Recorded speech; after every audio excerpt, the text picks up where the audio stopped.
Então, fizemos 2 capítulos. E hoje, irmãos, vamos fazer 2 capítulos também, né? Porque aí, semana que vem, nós fazemos o capítulo 50 e já fazemos um panorama geral do livro de Êxodo, né? Porque a gente vai precisar de conhecer, né, um pouquinho mais sobre o livro de Êxodo para poder começar o livro de Êxodo, tá bom? E aí na semana que vem a gente termina o capítulo 50 de Gênesis, finaliza Gênesis e aí a gente faz de uma forma assim, faz um resumão, né?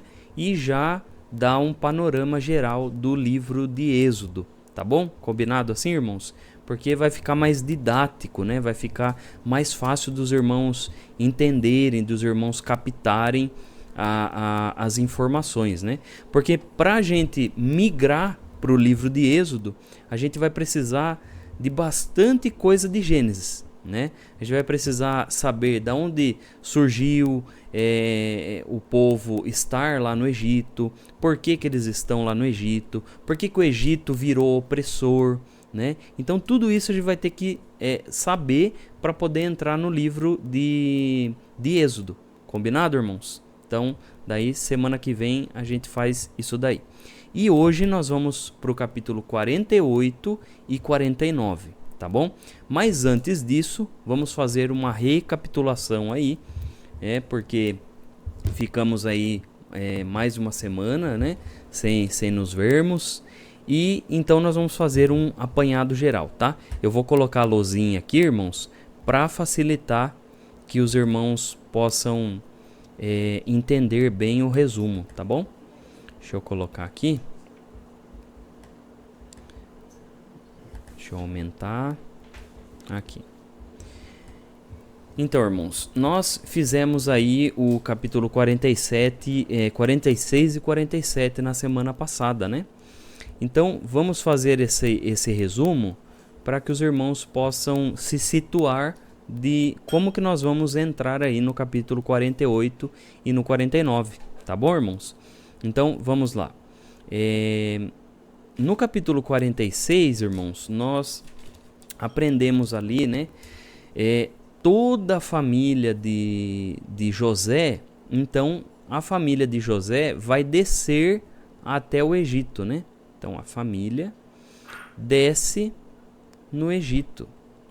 Lembra que nós aprendemos, né, que José mandou, né, que fossem buscar a parentela dele, né? A gente viu até que mandou carros, né, para buscar os seus parentes. E aí nós vemos quão preocupado José estava com toda a sua família, né? E desceram todos os parentes de José. E isso inclui todos os filhos de Jacó, no caso, todas as mulheres dos filhos e os filhos, né, dos filhos de Jacó, ou seja, os netos de Jacó. Então foi muita gente que foi para o Egito, né, irmãos? Foi muita gente. Ao todo, né, nós vimos lá que foram 70 pessoas, né, que foram lá para o Egito. Então já era uma família grande, né, que desceu para o Egito. E aí José conseguiu com que Faraó desse a terra de Gósen. Lembra? A terra de Gósen. Lembra que a terra de Gósen, irmãos, ela era uma terra que ela era perto do rio, né? Do rio chamado Nilo.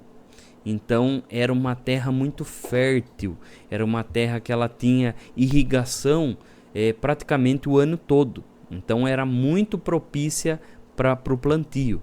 E por isso, irmãos, o povo que foi para lá, ele começou a prosperar, né? Então daí nós vamos ver, conforme nós formos entrando lá em Êxodo, a gente vai ver o porquê que o povo começou a prosperar, né? E é devido a essa terra, né, que eles estavam ali, que era do Egito, né? Mas era uma terra que não era desértica, né? Era uma terra boa, que José conseguiu com que Faraó desse essa terra para eles morarem, né? E aí a gente viu no capítulo 46 todos aqueles nomes, né? Aquela linha genealógica, né? A gente viu também. E depois a gente viu a emoção de José se encontrar com seu pai, né? Então, quanto tempo que José não viu seu pai, né? E o pai dele tinha dado o filho como morto, né? E nós vimos a grande emoção que foi para José encontrar o seu pai, né? E o seu pai, na hora, ele falou: não, agora eu já posso morrer porque eu vi o meu filho, né? Então, quanto que Jacó esperava por esse momento, né? E aí nós vimos, depois no capítulo 47, né? A gente viu que José, irmãos, ele não fez nada assim... nada assim encoberto de Faraó, né? Nós vimos que José, ele fez tudo de forma bem coerente com a vontade do Faraó, né? Então, veja que José, ele foi lá, né? E pediu autorização, né? Pediu autorização para Faraó, né? Para poder a família dele estar situada lá e também para que a família dele também não sofresse preconceito. Lembra, irmãos, que nós explicamos, né, uns encontros bíblicos passados, que o Egito era uma cultura que quem era pastor de ovelha, quem tinha um emprego assim de cuidar dos animais, ele era de certa forma descredibilizado, né? Então todo mundo rejeitava ter contato com pessoas que tinham um emprego mais humilde, né? Então porque o Egito, irmãos, o Egito era a elite da época, né? Então vamos dizer assim, o Egito naquela época era a nação, a potência mundial da época, né? Ela era a nação que se destacava. Então toda a tecnologia da época estava no Egito, né?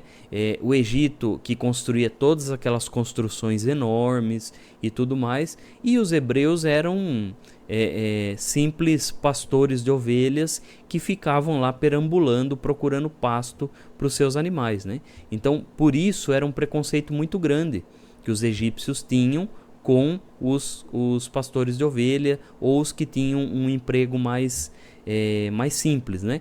E por isso José foi lá, pediu autorização para Faraó. Faraó nessa época, né, era um faraó bom, ele foi muito atencioso, ele foi muito amistoso com a situação e falou: olha, aqui a sua família vai ter do bom e do melhor, né? E pode assinar aí que eu é da minha vontade que eles fiquem aqui, né? E isso aconteceu, tanto que José, ele era um ótimo administrador, né? E isso foi muito bom para o Egito. Por quê?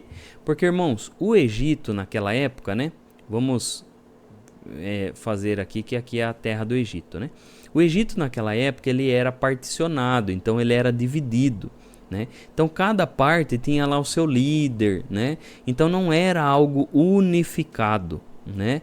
Então, embora tivesse o faraó, muitas vezes o faraó ele não podia decretar algo para uma terra, por exemplo, lá no sul do Egito, né?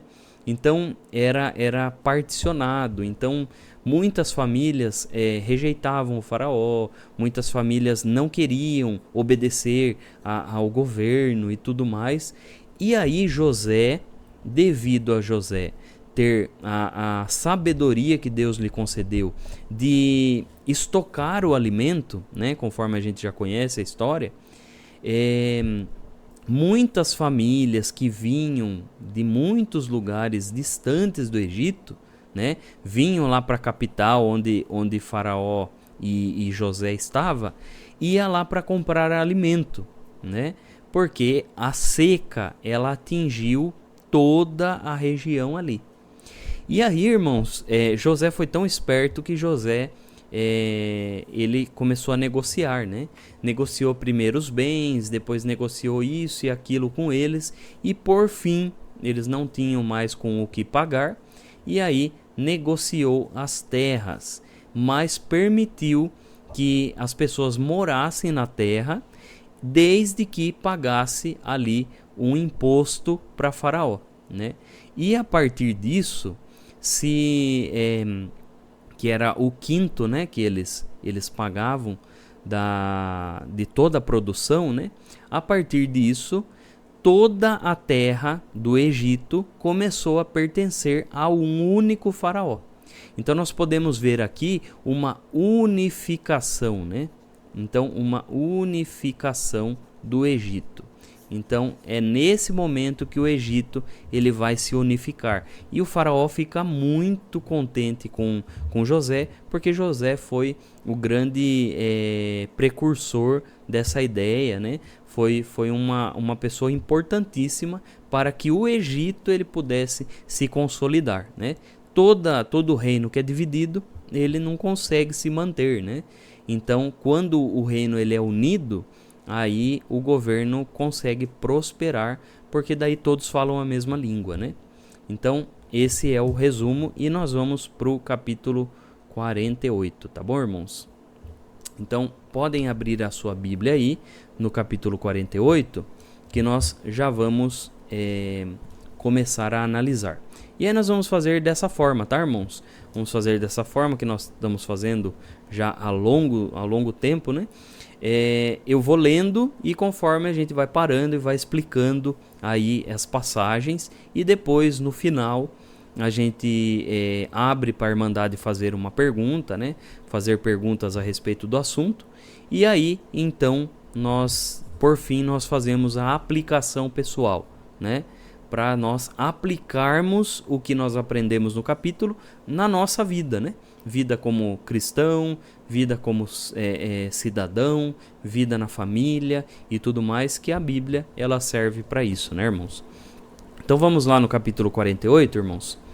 Então o assunto é Jacó adoece, né? Então Jacó já estava lá no Egito junto com a sua família, mas ele já estava muito velho, muito debilitado, né, irmãos? A gente conhece a história aí de Jacó, que ele viveu longos anos, mas Jacó já estava doente, né? Então nós vamos aprender isso hoje. 48, né? E aconteceu depois dessas coisas que disseram a José: Eis que teu pai está enfermo. Então tomou consigo seus 2 filhos, Manassés e Efraim. E um deu parte a Jacó e disse: Eis que José, teu filho, vem a ti. E esforçou-se Israel e assentou-se sobre a cama. E Jacó disse a José: O Deus Todo-Poderoso me apareceu em luz na terra de Canaã e me abençoou. E me disse: Eis que te farei frutificar e multiplicar, e te porei por multidão de povos, e darei esta terra à tua semente depois de ti, em possessão perpétua. Agora, pois, os teus 2 filhos, que te nasceram na terra do Egito, antes que eu viesse a ti no Egito, são meus. Efraim e Manassés serão meus, como Ruben e Simeão. Mas a tua geração, que gerarás depois deles, serás tua. Segundo o nome de seus irmãos, serão chamados na sua herança. Vindo, pois, eu de Padã, me morreu Raquel na terra de Canaã, no caminho, quando ainda ficava um pequeno espaço da terra para vir a Efrata. E eu a sepultei ali, no caminho de Efrata, que é Belém. E Israel viu os filhos de José e disse: Quem são esses? E José disse a seu pai: Eles são meus filhos, que Deus me tem dado aqui. E ele disse: Peço-te, traze-mo aqui, para que os abençoe. Os olhos, porém, de Israel eram carregados de velhice. Já não podia ver bem, e fê-los chegar a ele, e beijou-os e abraçou-os. Então vamos lá, irmãos. Conforme nós vimos, Jacó estava doente, já estava bem debilitado, conforme a gente leu aí no último versículo, né? Jacó já estava até com cegueira, né? Assim como seu pai. Lembra que Isaac já bem velho, né? Ele ficou cego naquela época, né? Os irmãos devem se lembrar quando nós estudamos isso, né? E aí ele narrou toda a sua história né? A história resumida ali para José. Embora José já conhecesse, irmãos, toda a história do seu pai, o seu pai ele tinha prazer de falar tudo aquilo que aconteceu com ele, né? E lembra, a primeira vez que Deus apareceu para Jacó, apareceu lá em Luz, né? Que depois era uma cidade chamada Luz, e depois que Deus se manifestou para Jacó lá, Jacó deu o nome de Betel, né? E lembra, irmão, que era uma palavra hebraica, né? Que é Bet-El, né? Que se forma Betel. Bet em hebraico significa casa, e El em hebraico significa Deus, né? Então Bet-El, que é Betel, significa casa de Deus, porque foi ali que Deus se manifestou para Jacó, né? E quando se manifestou para Jacó, aí Jacó teve o seu chamado, por assim dizer, né? Assim como nós, né, irmãos? Por mais que a gente conheça, sabe que Deus existe, sabe que tem um Criador, mas todos nós temos um momento da nossa vida que a gente tem um chamado, né? Um chamado para um propósito do Senhor para a nossa vida. E aí Jacó começa a falar, né, sobre isso, e Jacó fala para José. José, olha, Deus apareceu para mim e Deus me deu instrução, Deus me escolheu, então eu sei o que eu estou falando, né? Eu sei, eu já sou velho, mas eu sei o que eu estou falando, e eu vou falar algo para você, meu filho. Os seus 2 filhos agora vão ser meus, né? Porque a sua herança vai ser dividida entre os 2 filhos que você tem. E aí José provavelmente ficou sem entender, né? Mas note, era uma profecia para o futuro, porque talvez nem Jacó entendesse o porquê ele fez isso, né? Mas nós vamos ver depois, com o crescimento da nação de Israel, a gente vai ver o porquê que essa profecia é importante. Por que Jacó estava inspirado por Deus para poder escolher os 2 filhos de José, né? Então isso a gente vai ver lá em Êxodo, né? Mas só para dar uma pincelada aí, né, para os irmãos não ficarem curiosos, lembre-se que uma das nações, né, de Israel, ela foi separada para o serviço no templo, né? Então, lembra a tribo de Levi? Então foi separada para serviço no templo. Então, como ia ficar 11 só nações ali, Jacó, inspirado por Deus, já fez essa escolha aí, né, dos 2 filhos de José. E note, irmãos, que não existia tribo de José, né? Porque a herança de José foi passada para os seus filhos, que no caso são Manassés e Efraim, tá? Então, só para que os irmãos possam entender, porque quando a gente entrar em Êxodo, Números, Levítico, a gente vai começar a se perguntar, mas espera lá, cadê a tribo de José? Não era José que era filho de Jacó? Por que não tem a tribo de José em momento nenhum? Então, esse momento é importante para a gente entender, tá bom, irmãos? Então, vamos lá. Jacó começou a falar, né? E aí, em dado momento, a gente vê que Jacó já estava bem velhinho, né? Que ele começa a falar e depois aparece os filhos de José. E aí ele não conhece, não reconhece, devido a já estar meio cego, né? Estava com as vistas ruins, de forma que ele nem conheceu os seus netos. E aí José fala para ele, não, olha, são seus netos, são meus filhos. E aí ele vai, abraça, né, os dois meninos, abraça, dá um beijo neles. E agora a gente vai ver a profecia que saiu da boca de Jacó para abençoar esses 2 meninos aí, né? Então vamos lá, versículo 11, vamos ler até o 22, tá bom, irmãos? Daí a gente faz depois a explicação aí.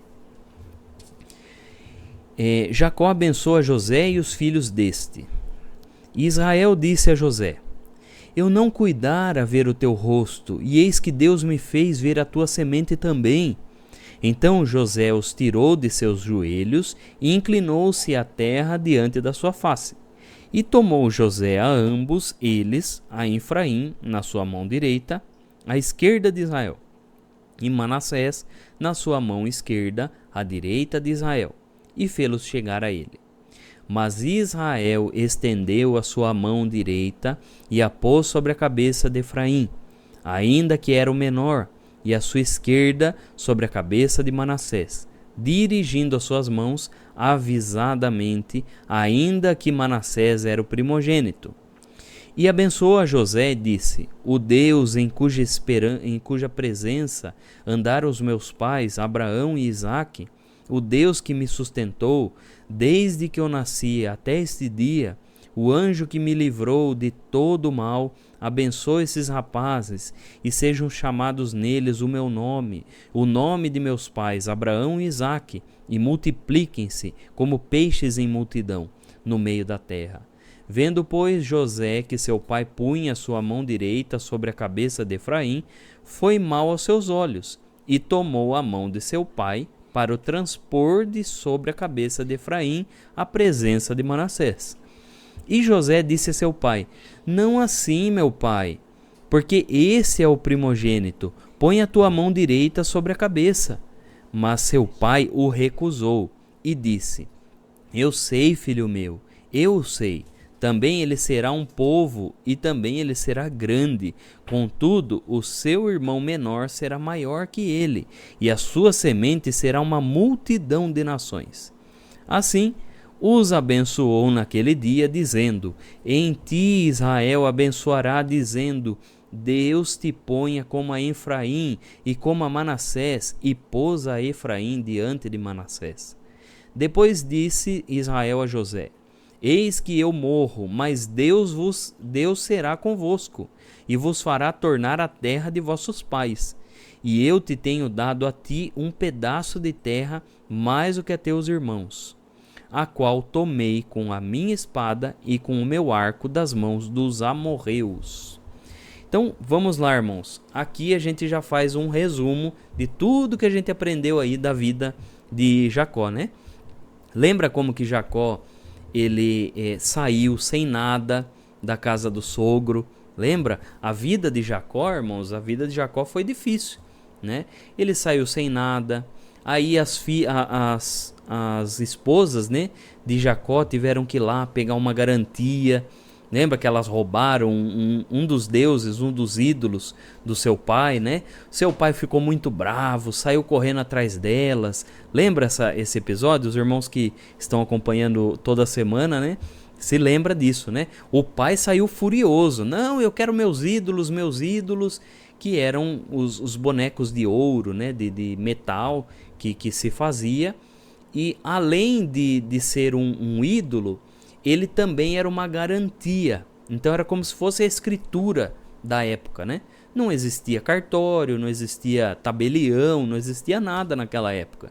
Então a forma de você garantir que você tinha o direito sobre a terra era ter o ídolo. Então você levava o ídolo da pessoa, você levava, e quando a pessoa morria, você apresentava o ídolo. Olha, eu sou dona ou um dono legal dessa terra. E aí você apresentava o ídolo, aí constava lá o nome da pessoa no ídolo, aí o juiz falava: não, realmente a terra é dessa pessoa, então a herança é dessa pessoa. E lembra que Labão, irmão, saiu correndo atrás deles, e eles lá se acampando no escuro e tudo mais, né, com todo mundo, e Labão queria matar Jacó, né? E aí Jacó Jacó nem sabia que as suas esposas, né, estavam ali tramando. Na verdade foi Raquel, né, que roubou, né, os ídolos do pai, e Jacó não sabia. Mas é interessante, irmãos, que da mesma forma que Jacó enganou muita gente na sua vida, ele também, irmãos, foi enganado também, né? E a gente vê como que ele aprendeu a humildade e aprendeu com os seus erros, né? Ele aprendeu, ele se tornou uma outra pessoa, né? E o mais bonito que a gente vê é isso, né, irmãos? O mais bonito é que Jacó, embora ele errou muito, e a Bíblia não vai passar a cabeça na mão de ninguém, ela vai mostrar as falhas mesmo, né? E mostra as falhas, às vezes as falhas menores e mostra as maiores também, né?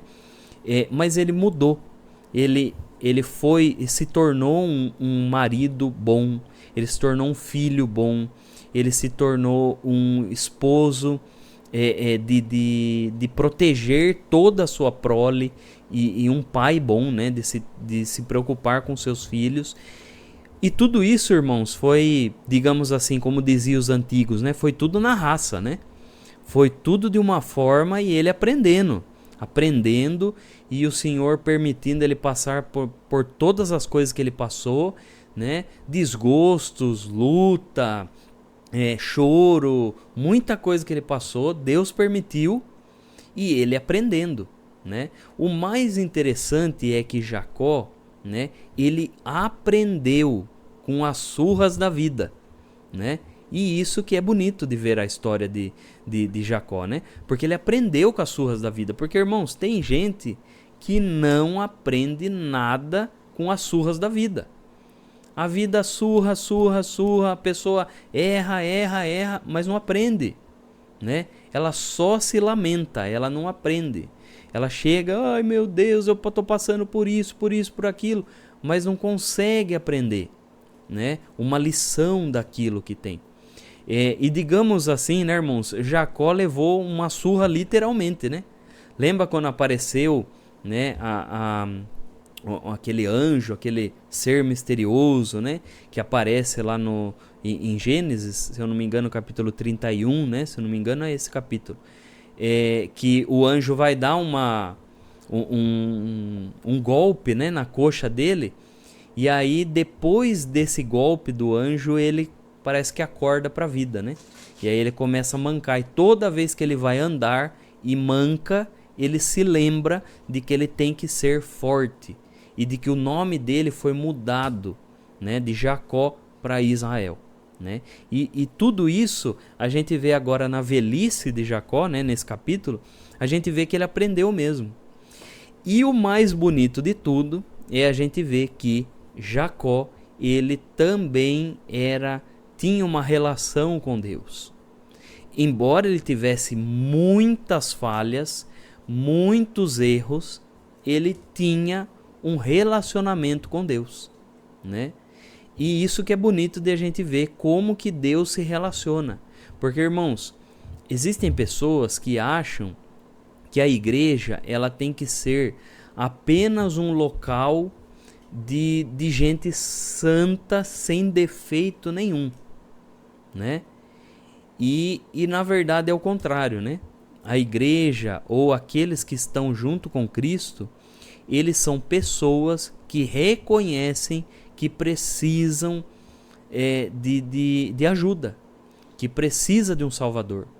Toda vez que nós falamos que Jesus é o nosso Salvador, a gente está afirmando que nós precisamos melhorar. Porque quem precisa de um Salvador é quem precisa de alguma ajuda, né?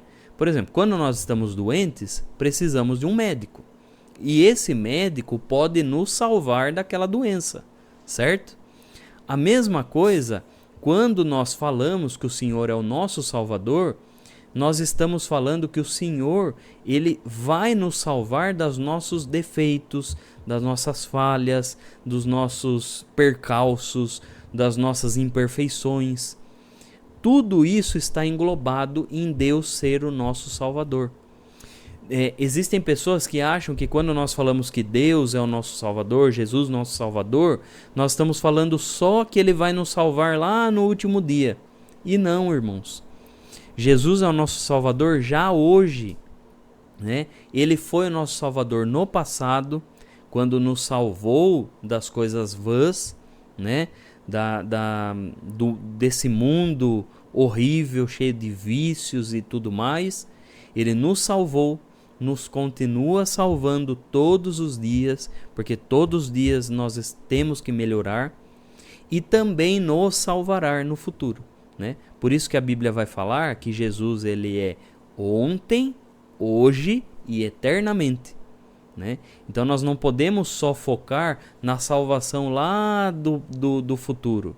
Não, temos que focar já no hoje, né? Focar já em Deus nos salvar dia a dia. Porque se nós não focarmos na salvação do dia a dia, vai chegar na salvação do futuro, nós vamos perder, né? Porque nós temos que melhorar todos os dias. E Jacó aconteceu isso, Jacó foi dessa forma, Jacó ele melhorou, né? Ele melhorou e ele, além de tudo, ele teve um relacionamento com Deus.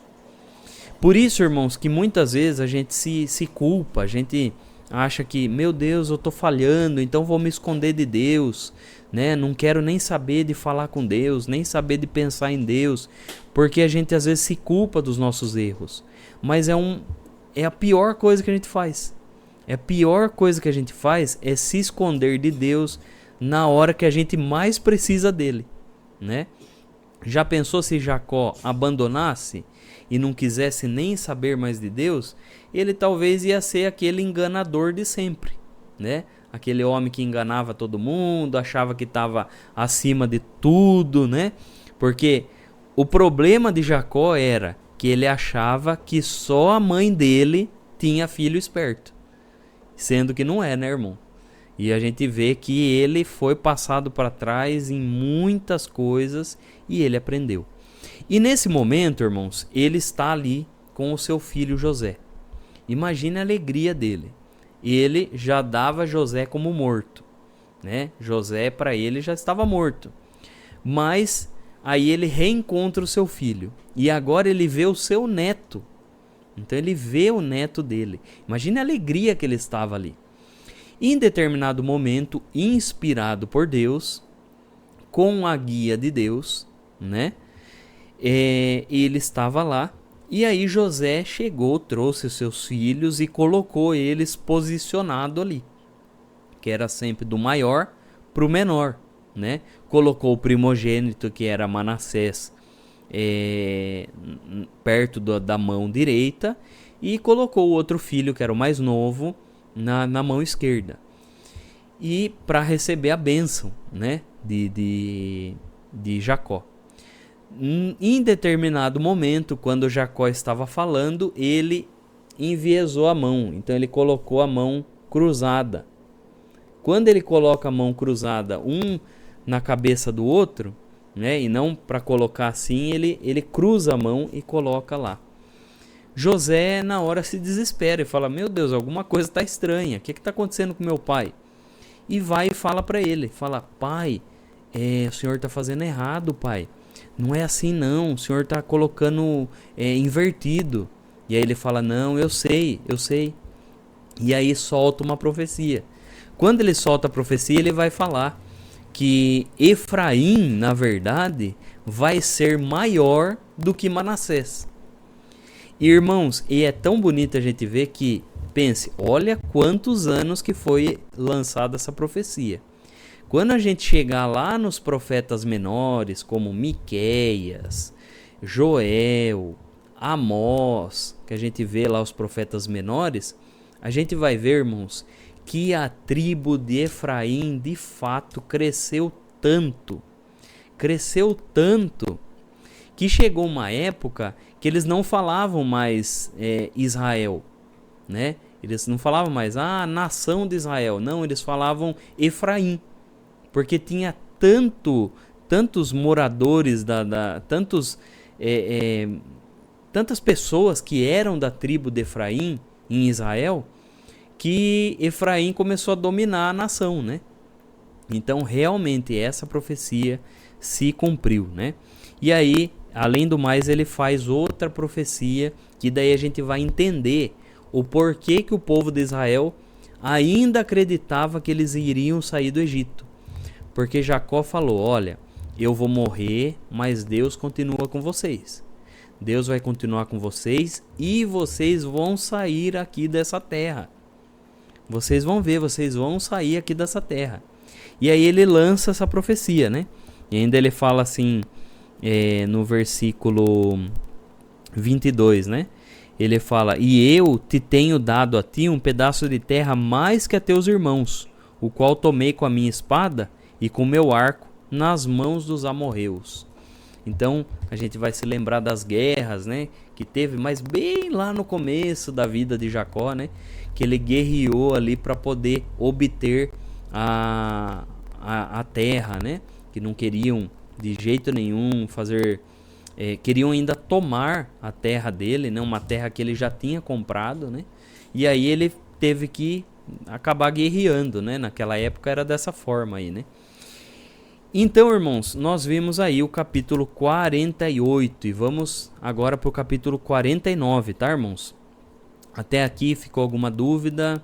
Algum irmão aí tem alguma dúvida sobre aqui? Pode levantar a mãozinha, não fica com vergonha, tá? Se alguém tiver alguma dúvida, já pode fazer a pergunta. Ficou bem explicado? Se tem alguma dúvida, pode perguntar, tá, irmãos? Outra coisa interessante, irmãos, é que assim, um vô, ele podia adotar o filho, podia adotar o neto, né, na verdade.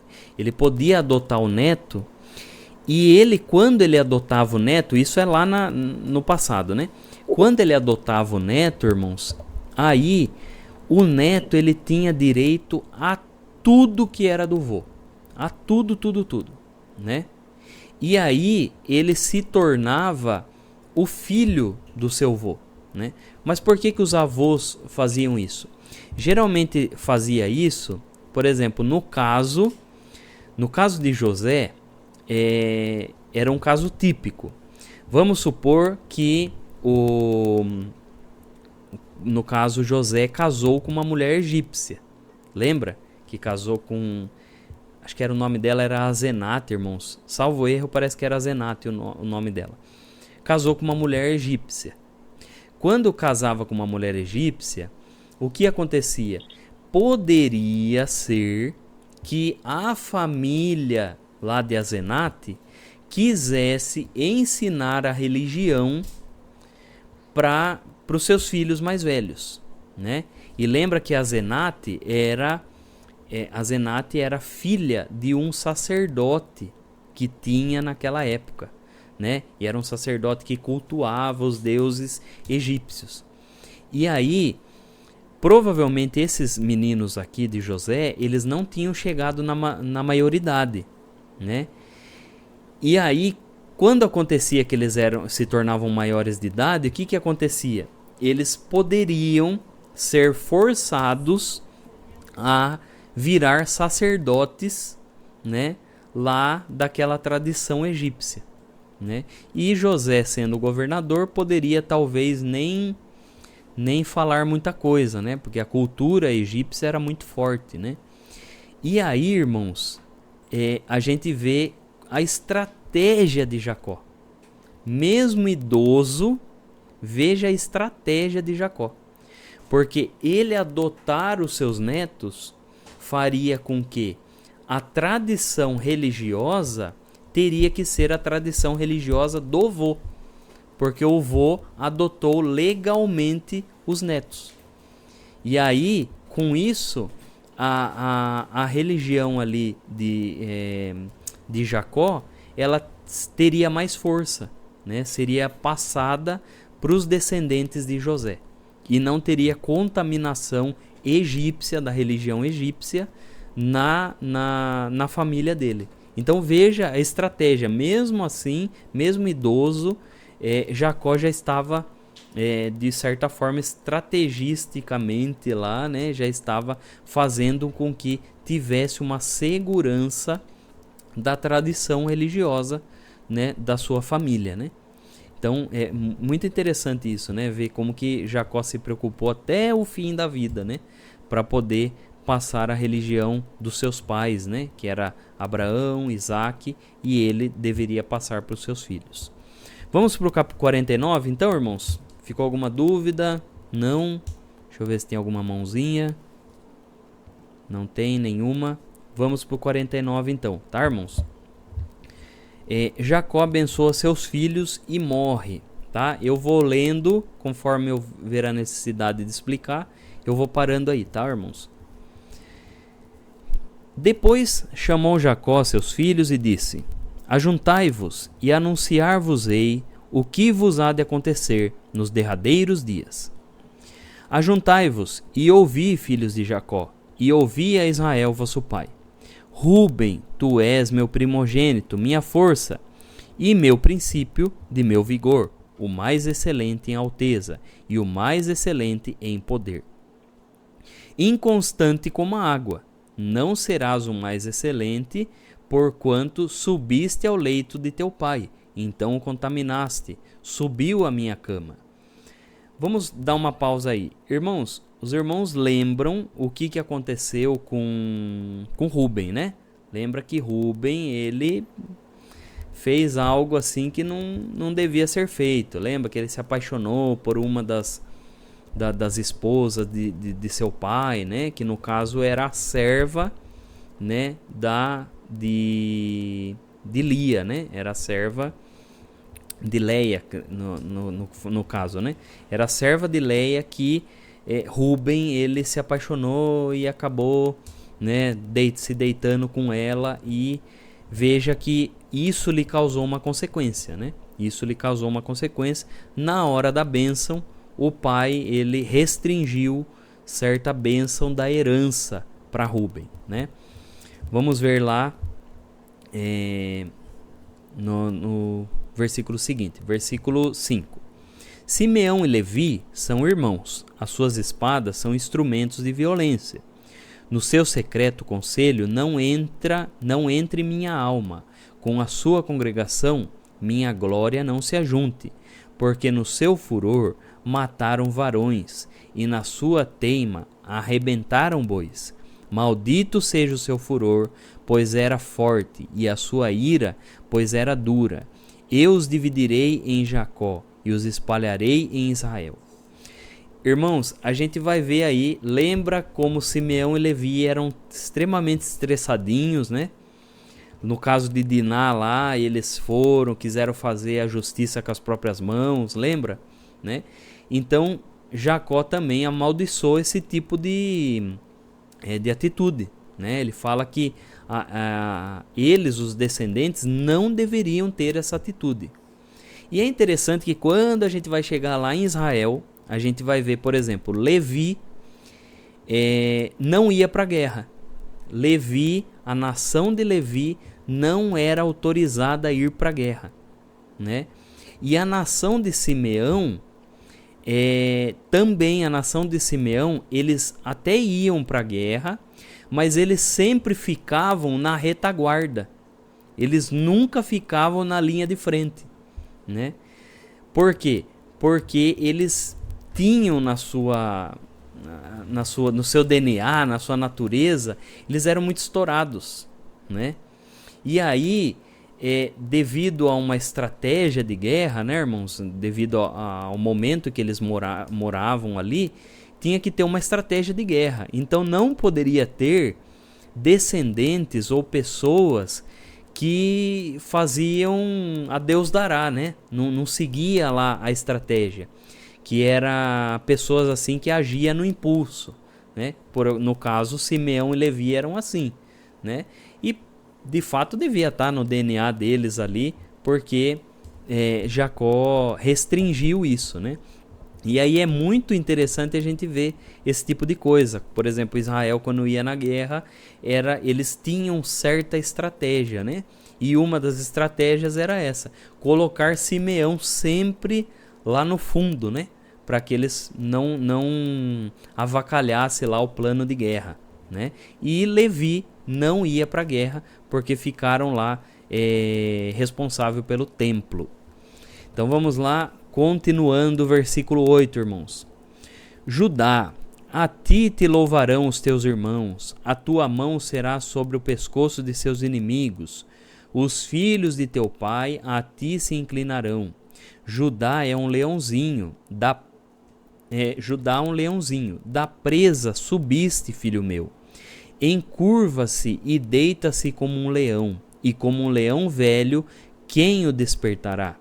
O cetro não se arredará de Judá, nem o legislador dentre os seus pés, até que venha Siló. A ele se congregarão os povos. Ele amarrará o seu jumentinho à vide, e o filho da sua jumenta à cepa, mais excelente. Ele lavará o seu vestido no vinho, e a sua capa em sangue de uvas. Os olhos serão vermelhos de vinho, e os dentes brancos de leite. Irmãos, vamos dar uma pausa aí. Olha há quanto tempo Jacó falou essa profecia. E aí a gente vai ver, irmãos, como que essa profecia se cumpriu lá nos evangelhos, né? Ela se cumpriu lá nos evangelhos. É interessante, irmãos, que quando ele está falando essa profecia, ele está inspirado por Deus. Totalmente inspirado por Deus. Então ali era Deus dando palavras para ele falar para os seus filhos. Não eram palavras aleatórias que subiram na cabeça dele do nada. Não, era a inspiração de Deus, né? E aí veja que ele vai elogiar, né, Judá, porque Judá, lembra, irmãos, que Judá ele não teve uma atitude legal quando venderam José, né? Não teve uma atitude boa. Ele foi omisso até que venderam José, mas depois Judá tomou as rédeas da situação. Veja que depois, quando chegaram lá no Egito, Judá ele vai a todo momento querer resolver a situação, né? Ele vai lá, ele quer falar com o governador, ele não quer deixar que pegue Benjamim, ele quer proteger a todo custo Benjamim, ele é aquele que fica alerta, né? E aí veja que Jacó, né, no caso Israel, ele fala, né, Judá, a ti te louvarão os teus irmãos, a tua mão será sobre o pescoço dos seus inimigos, ou seja, Judá seria aquele que iria começar a proteger a nação, né? E a gente vai ver muito isso conforme a gente avançar na história de Israel. A gente vai ver como que a tribo de Judá ela foi importantíssima para poder proteger a nação, né? Depois ele fala assim, Judá é um leãozinho, da presa subiste, filho meu. Ou seja, ele está comparando Judá como um leãozinho, ou seja, olha, você por enquanto você é um leãozinho, você é uma nação, uma nação pequena ainda, né? Mas vai chegar o tempo em que você vai se deitar como um leão velho. Vai chegar um tempo que você vai dominar a nação ali, né? Vai ser exaltado sobre todos. E aí, irmãos, é daqui que surge a expressão leão da tribo de Judá, né? É daqui dessa profecia que se surge a expressão leão da tribo de Judá, né? Era uma expressão usada no antigo Israel, era uma expressão que todo mundo usava, e todo mundo usava para mostrar que alguém tinha soberania, alguém tinha soberania sobre o outro, tá? E aí a profecia maior é: o cetro não se arredará de Judá, ou seja, o cetro estaria sempre na nação de Judá. Mas, irmão, mas não teve uma época que teve um povo que na época que eles eram reis, né, que vinha de outra tribo e tudo? Sim. Por exemplo, alguns reis, eles não eram ali, né? Não tinham ali a linhagem. Mas a grande maioria vinha de Judá, tá? Judá era decisivo quando a situação era política, né? Quando a decisão era política, Judá sempre tinha a sua palavra com peso, né? Então o cetro realmente ficava sempre ali entre Judá. E aí fala assim: até que venha Siló, a ele se congregarão os povos. Ou seja, aqui, irmãos, não é um nome próprio, não tá falando, vai vir José, vai vir João, não, aqui é Siló, simboliza alguém, né, que iria vir. Então veja, irmãos, que já aqui já tem uma profecia sobre o Messias, que iria vir alguém que até que chega a Siló. Se eu não me engano, irmãos, depois eu vou até procurar. Se eu não me engano, Siló significa descanso, né? Significa descanso. Ou seja, até que venha o descanso, né? Até que venha alguém que é chamado descanso. Mas daí fala assim, mas irmão, Jesus não era chamado descanso. O nome dele não significava isso. Mas irmãos, lembra que Jesus falou o quê? Vinde a mim, né? Vós todos que estáis cansados. Ou seja, quando ele fala isso, ele está querendo dizer que ele é o Siló, né? E aí, irmãos, por que é interessante a gente entender a Bíblia? Porque quando a gente vai lá nos evangelhos, às vezes a gente lê o texto e a gente não se liga, né? Como que os judeus estavam interpretando aquilo. Então imagine, um judeu ouvindo Jesus falar, e Jesus fala assim, olha, eu vou dar descanso para as vossas almas.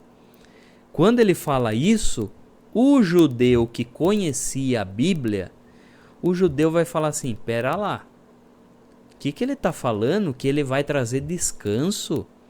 Mas na profecia de Jacó, o descanso era alguém que iria vir da tribo de Judá. E aí, o judeu que conhecia a Bíblia, que conhecia as profecias, já ligava uma coisa na outra.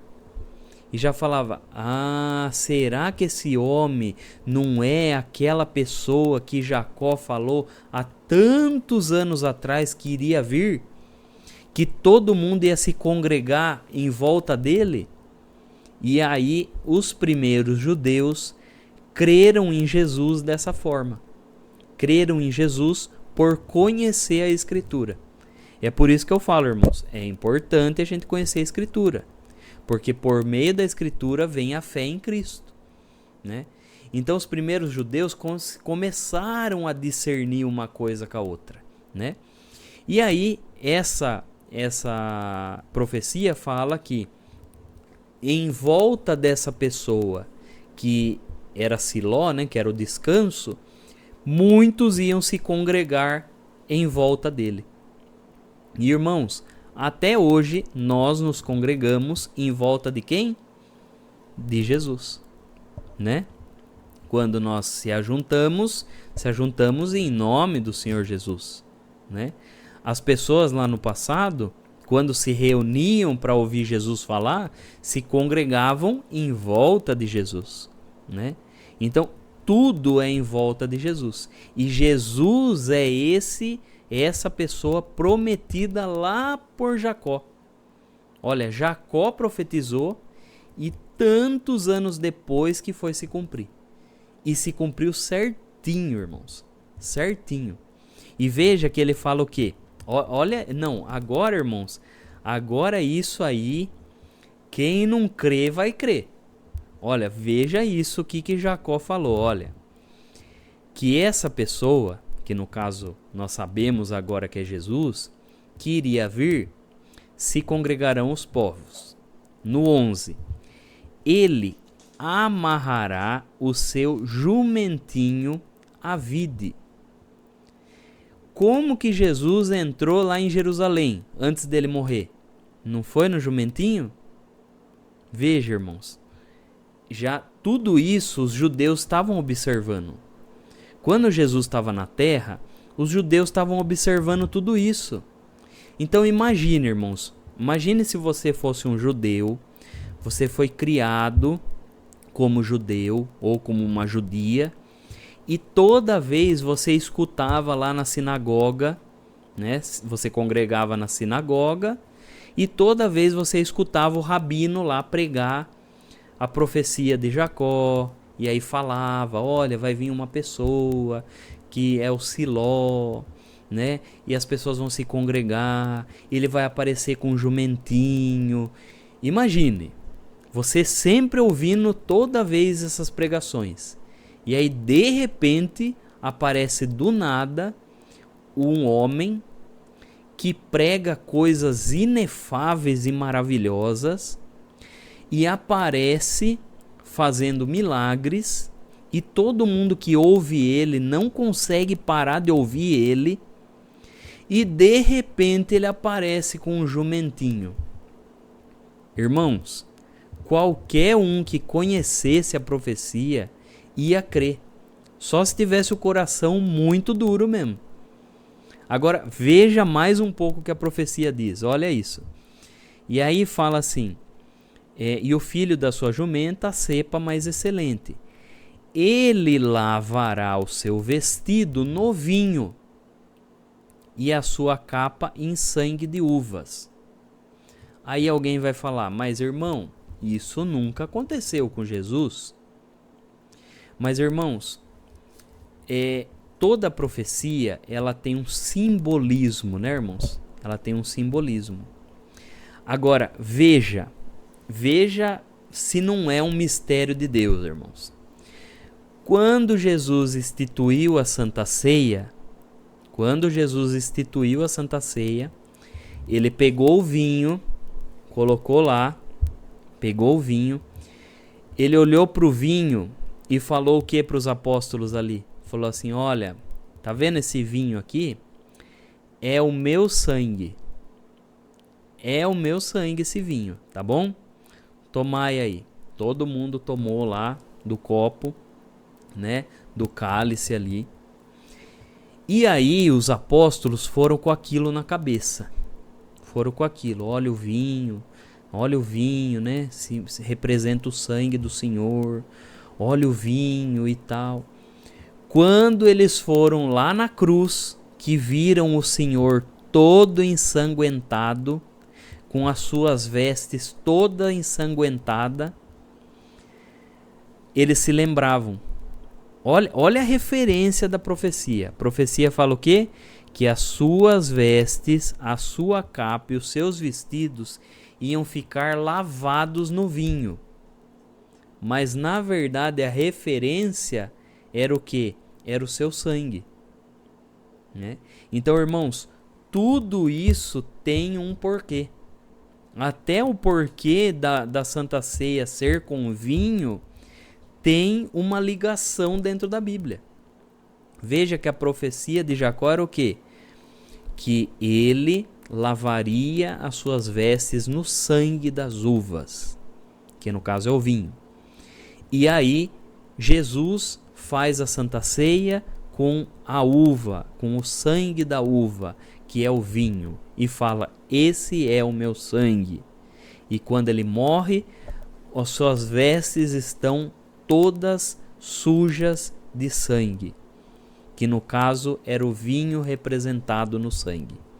Irmãos, isso, se um judeu visse isso e ele não cresce, é porque ele tinha o coração muito duro, porque Jesus cumpriu assim nos mínimos detalhes.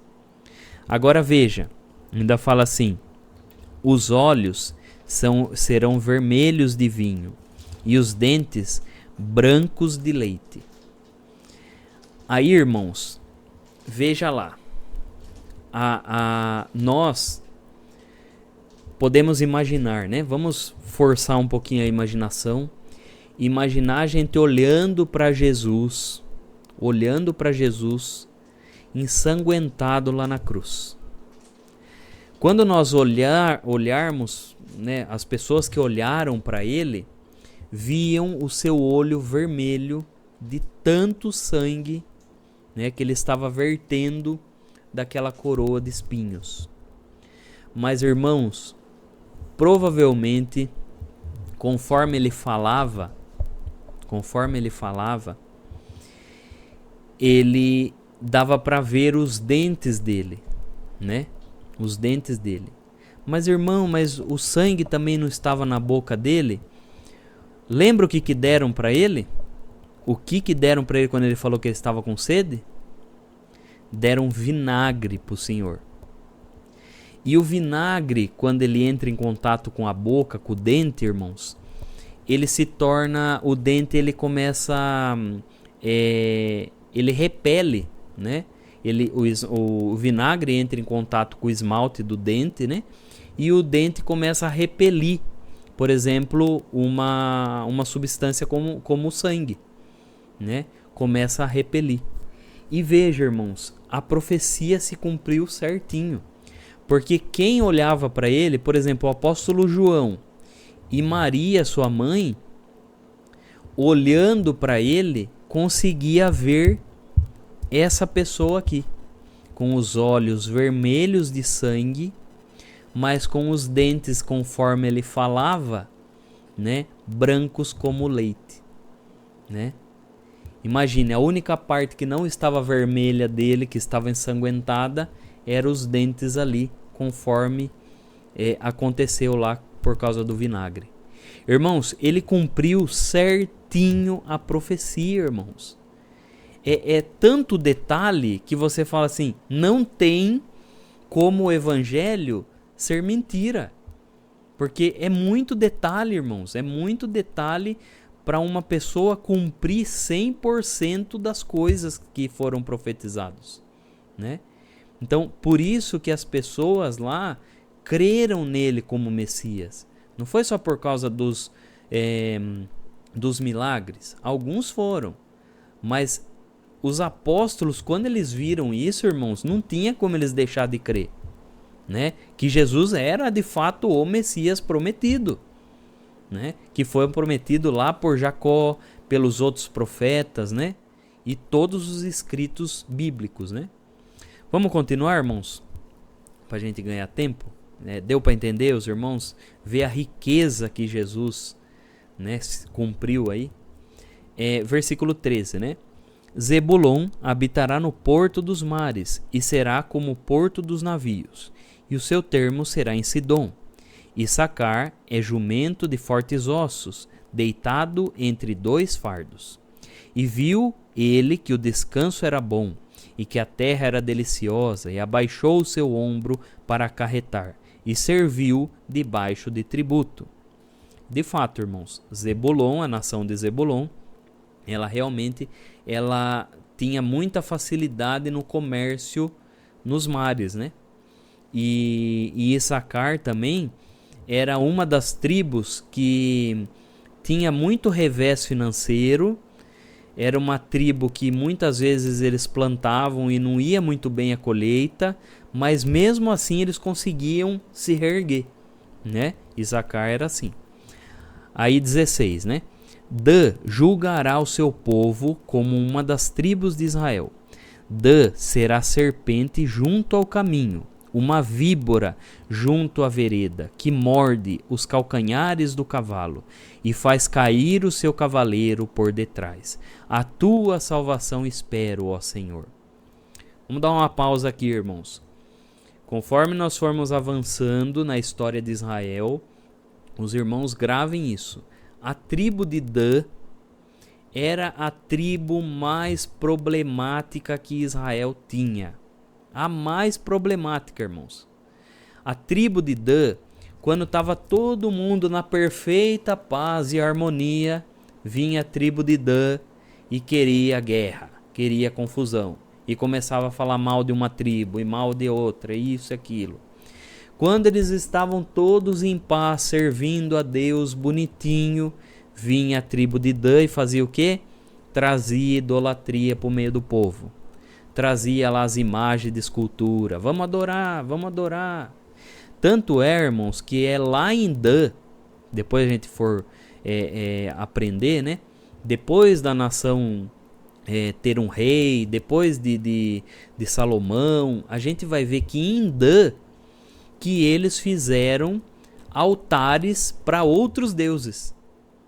Para outros, então foi em Dan. Dan que sempre, a tribo de Dan, que sempre estava lá colocando coisas contrárias às coisas que eram santas, né? E aí, irmãos, ele ainda fala o quê? Que é da tribo de Dan que ia vir uma víbora, né? Que estaria no caminho, iria morder o calcanhar do cavalo e fazer cair o cavaleiro por detrás. O que significa isso? A tribo de Dan iria trair a nação inteira. A tribo de Dan. Irmãos, essa profecia ainda não cumpriu. Ela ainda não cumpriu. Os judeus, eles acreditam que essa profecia ainda vai se cumprir, né? E aí, eles falam que surgirá alguém que vai trair o povo judeu inteiro, o povo de Israel inteiro. Aí, irmãos, existem algumas especulações, né? Que alguns fazem. Alguns fazem a especulação que o anticristo, ele vai surgir talvez da tribo de Dan. Tem algumas pessoas que fazem essa inferência. Até porque, quando Jacó estava falando essa profecia, ele na hora soltou um clamor. Ele falou no 18, a tua salvação espero, ó Senhor. Ou seja, ele viu essa situação crítica e clamou a Deus. Falou, não, Senhor, por favor, salva, Senhor. Né? Então, podemos fazer essa inferência. Talvez no futuro venha a se cumprir essa profecia. Como cumpriu todas as outras, não é essa que vai cair por terra, né? Vamos continuar então? Quanto a Gade, no versículo 19. Quanto a Gade, uma tropa o acometerá, mas ele o acometerá por fim. De Aser, o seu pão será abundante, e ele dará delícias reais. Naphtali é uma serva solta, ele dá palavras formosas. José é um ramo frutífero junto à fonte. Seus ramos correm sobre o muro. Os flecheiros lhe deram amargura, e o flecharam e aborreceram. O seu arco, porém, susteve-se no forte, e os braços de suas mãos foram fortalecidos pelas mãos do valente de Jacó, donde é o pastor e a pedra de Israel. Pelo Deus de teu pai, o qual te ajudará, e pelo Todo-Poderoso, o qual te abençoará com bênçãos dos céus de cima, com bênçãos do abismo que está debaixo, com bênçãos dos peitos e da madre. As bênçãos de teu pai excederão as bênçãos de meus pais. Até a extremidade dos outeiros eternos, elas estarão sobre a cabeça de José, e sobre o alto da cabeça do que foi separado de seus irmãos.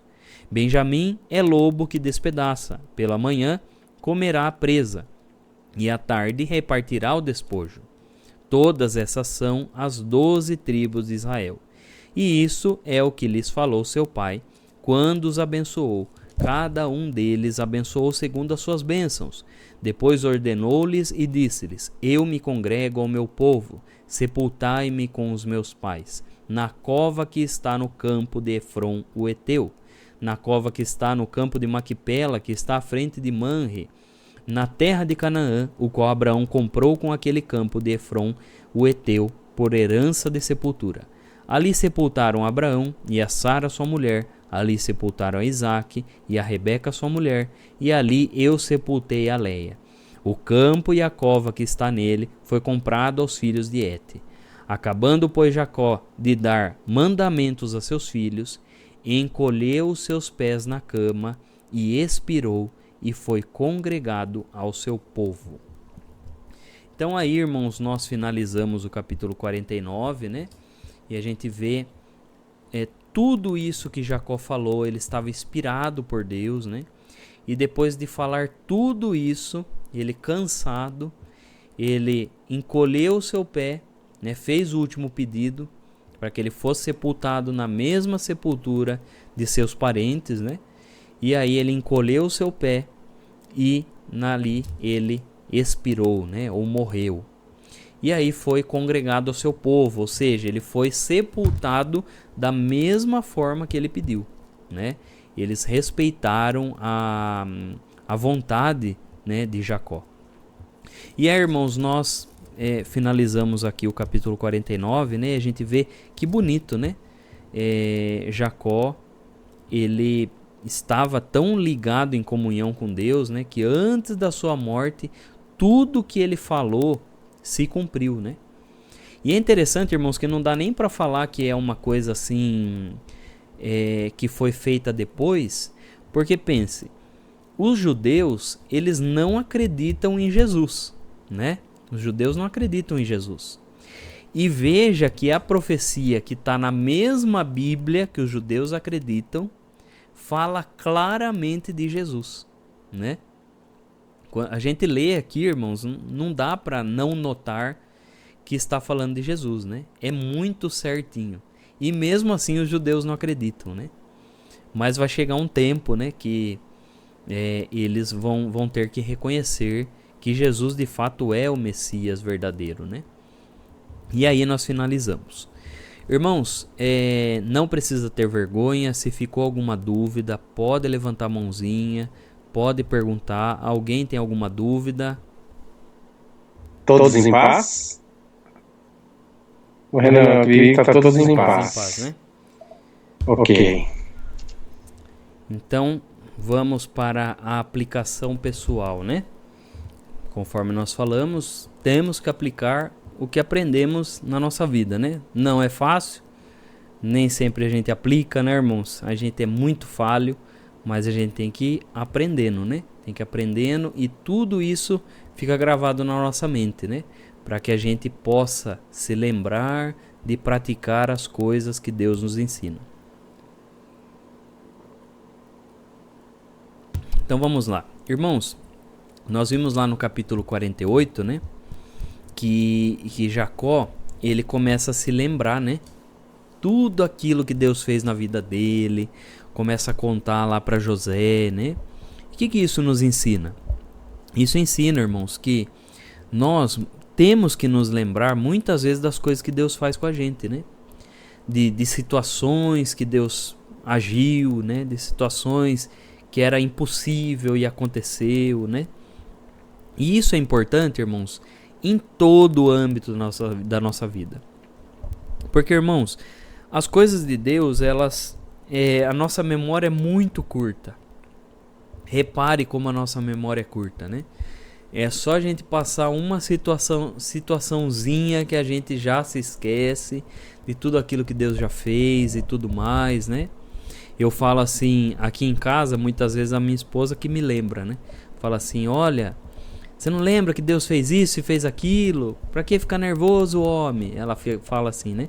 E é importante, irmãos, a gente aprender sobre isso, né? A gente se lembrar das coisas que Deus fez conosco. E até um casal, né? O casal também tem que se lembrar, muitas vezes, do porquê que eles estão juntos. Se lembrar daquilo que foi falado, se lembrar da promessa que Deus fez, se lembrar daquilo que o Senhor fez os movimentos para que vocês estivessem juntos, né? E tudo isso é importante, se lembrar das coisas de Deus, né? Porque se depender de nós, irmãos, nós esquecemos. Passou um mês, 1 ano, 2 anos, a gente se esquece da profecia que cumpriu, da palavra que cumpriu, das coisas que aconteceram, do que nós vivemos, né? A gente começa a se esquecer. Mas, irmãos, é importante a gente se lembrar todas as vezes do que Deus fez. Parar um momento, né?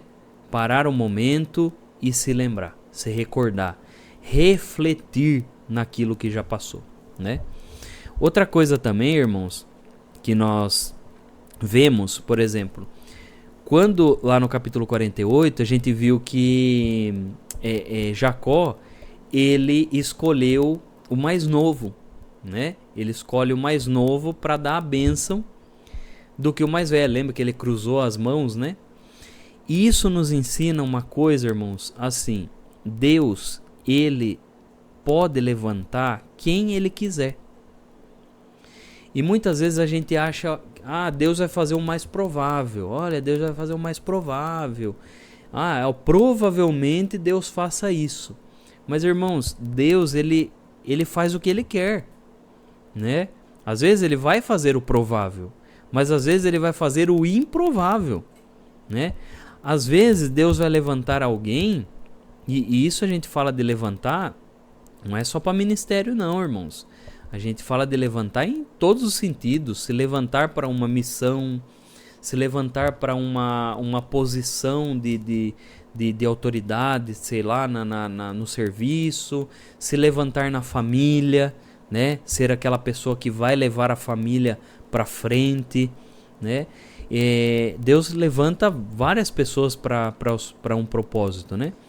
E pense, irmãos, mesmo que você seja o último de algo, às vezes você pode ser o primeiro, se Deus decidir, né?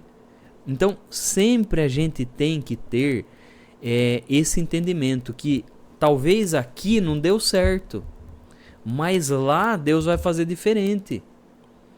E a gente tem a gente acha assim, não, se eu não fui bem aqui, é provável que eu também não vá bem lá. Mas, irmãos, a gente não entende o que Deus quer fazer conosco. E Deus sempre nos surpreende. Da mesma forma que Jacó surpreendeu José quando cruzou as mãos, né? Porque ninguém esperava aquilo. Da mesma forma, Deus faz isso também, né? Ele nos surpreende com as coisas, né? Basta a gente confiar nele e fazer a nossa parte, né, irmãos? Outra coisa também que a gente aprende desse detalhe aí é que Deus nem sempre ele usa regras humanas. Às vezes, irmãos, a gente está acostumado a colocar regra em Deus. A gente tenta colocar Deus numa caixinha de fósforo, né? Não, Deus vai agir desse jeito. Mas por que, irmão? Não, porque ele vai desse jeito que ele tem que agir. Porque a regra é essa, porque é isso, porque a ordem é assim, assim. E não, irmãos. Às vezes, Deus age fora das regras humanas, né? Às vezes a gente está esperando algo, né? E Deus faz diferente. Por exemplo, vamos dar um exemplo aí, vamos supor num culto. Às vezes a gente está esperando lá uma palavra e Deus manda duas, né? Às vezes a gente está esperando a confirmação de uma forma e a confirmação vem de outra, totalmente diferente, né? E você fala assim, mas nem esperava que ia acontecer isso. Mas Deus faz. Aí a gente fala assim, não, mas nossa, olha, por exemplo, como já aconteceu comigo, né? A regra é o irmão que está pregando lá não apontar, né? Até por uma questão de não constranger e tudo mais. Mas muitas vezes Deus ele inspira alguém de uma certa forma e ele fala, não, faça isso. E aí o irmão aponta. Isso é uma exceção, né? Tudo que vira depois prática, aí já perde a guia de Deus, né? Mas às vezes Deus usa a exceção também, né, irmãos? E às vezes a gente a gente tem que evitar engessar Deus. A gente fala assim, não, mas não era. Não era Deus porque não pode. Mas e se Deus quiser fazer? Né? Então Deus, ele nos surpreende. Deus, ele não está preso numa caixinha de fósforo. É isso que a gente tem que entender. Deus é muito maior do que tudo que a gente possa imaginar.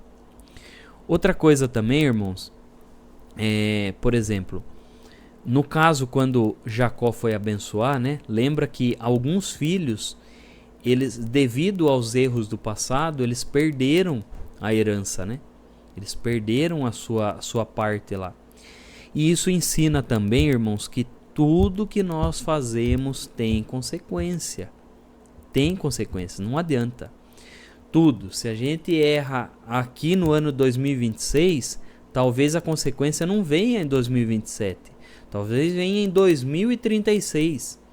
Mas alguma consequência do erro, ela vem, né? Por isso que é importante, irmãos, antes de a gente agir, a gente pensar muito. Pensar mesmo. Porque se a gente não pensar e agir impulsivamente, talvez lá na frente a gente vai ter que colher alguns espinhos aí, né, irmãos? Então, é importante a gente pensar. Ah, mas eu já pensei 2 vezes. Pensa mais uma. Pensa 3. Ah, mas eu já pensei 3. Então pensa 5 vezes. Pense. Pense nos prós e nos contras. E busca a guia de Deus e a orientação de Deus.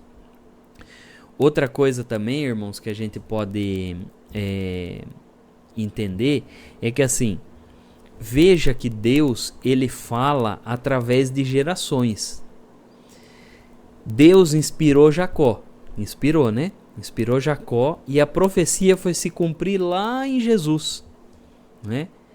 Irmãos, existem promessas na nossa vida e existem coisas que Deus fala para nós que talvez a gente não entenda bem no presente, né? Talvez a gente nem entenda no presente o que vai acontecer, mas se cumpre lá no futuro e às vezes se cumpre na nossa geração, né? Se cumpre com os nossos filhos, né? Se cumpre de uma forma que a gente nem imagina, né?